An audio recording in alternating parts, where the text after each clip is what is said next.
Being satisfied with what we have can bring us so much happiness.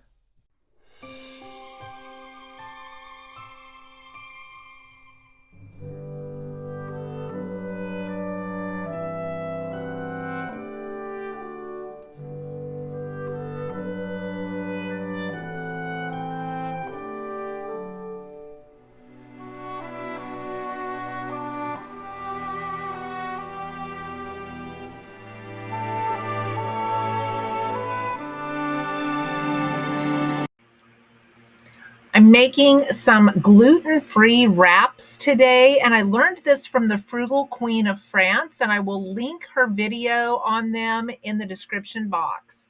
But it's just a half of a cup of lentils, 1 cup of water, a fourth of a teaspoon of salt, and then you soak for about 4 hours.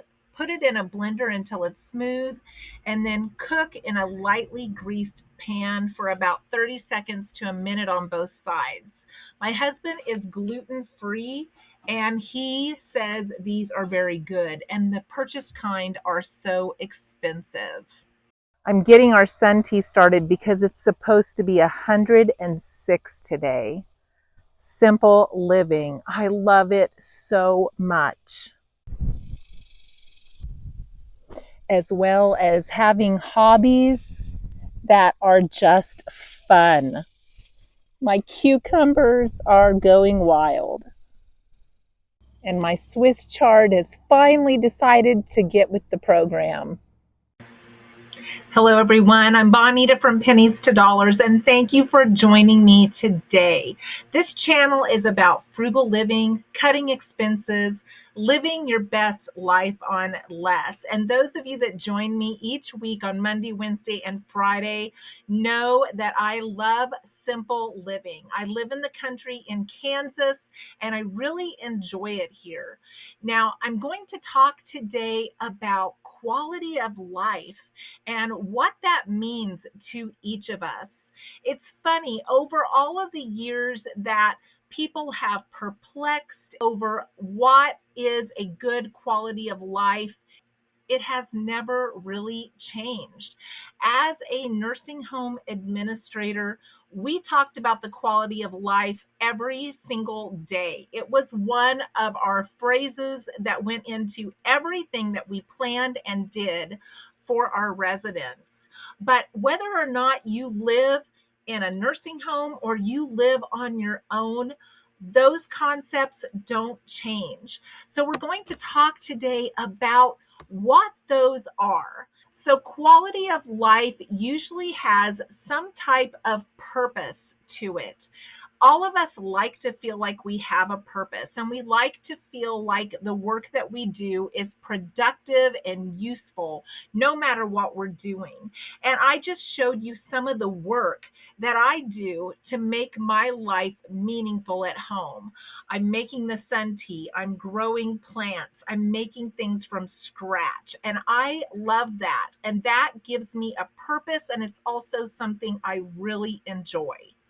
The second thing that gives us a quality of life is autonomy, the ability and the right to make our own decisions, live the way we want to live, and have individuality and dignity in our decisions. That means to have those decisions respected by others, regardless of their opinions.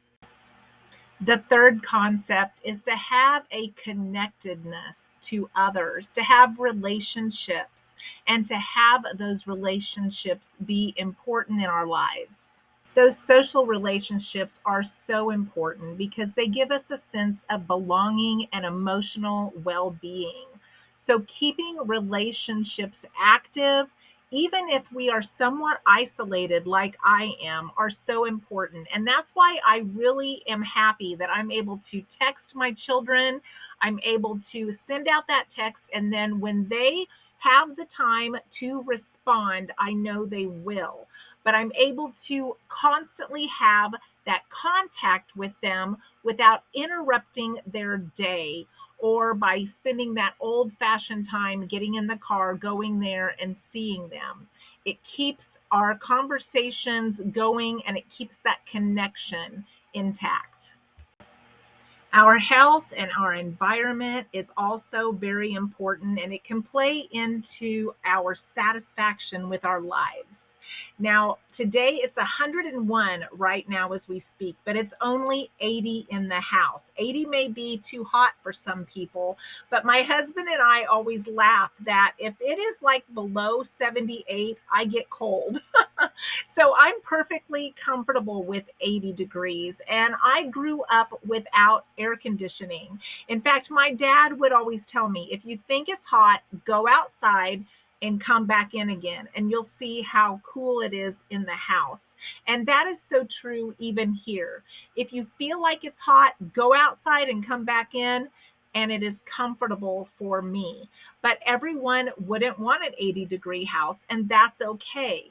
But I have circulation problems, I have thyroid problems, and I get cold really easy, which is why I spent the winter in Texas. And then the last piece of our quality of life has to do with safety and security.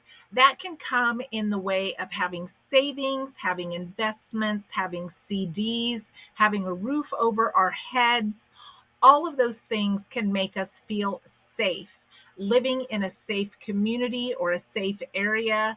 And financial has a big piece of that. Sometimes, if our finances are not in check, we can feel insecure and we can feel not safe because we don't know what next week will hold or what next month will hold. And that's why I find frugal living and simple living so reassuring, because I know that I will be okay because I've been able to save money. It's easy for me to live this lifestyle and still have extra and still feel like I'm living in abundance.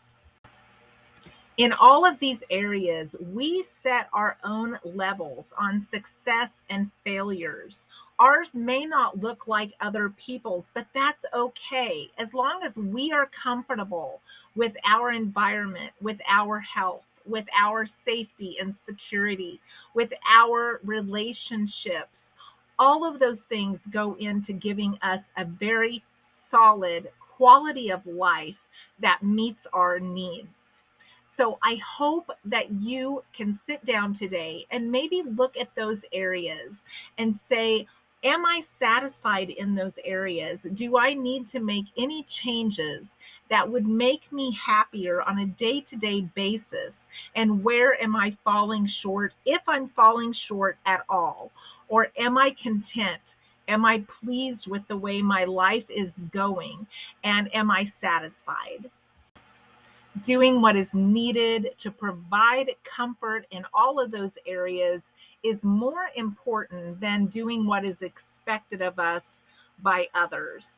An example of this is I had someone say to me, how can you buy a $75,000 truck on only $100,000 in savings and still make it through retirement? Well, why would I want a $75,000 truck? That doesn't make sense for me. I don't want that. But that was that person's expectations, that that would be something that everybody would want because he wanted it. So don't let others' expectations define what your checkbook balance looks like or what your day to day life looks like. I would say our sun tea is ready. It doesn't take long on days like this, and this will be so refreshing once it cools. As they say, comparison is the thief of joy. So when you look at your life today, is it the life that you dream of or the life that is expected of you by others? I stopped living the life that was expected of me and started living the life that I wanted. And I have never been happier and I've never felt better than I do right now. Do I have health issues? Yes. But do I feel much better being able to do things at my own pace and do the things that I enjoy as I can do them versus being on someone's time schedule and doing what is expected of me every second of that day, even if I felt like I needed a break. No, that was not a good life for me. So I want you to spend time thinking about this today. I am here to encourage you, to cheer you on, and to give you ideas of how you can live your best life. And I hope that this channel does that for you. I hope to see you in the next video, and be sure and check out Frugal Queen of France and her video I linked below if you're interested in making your own wraps.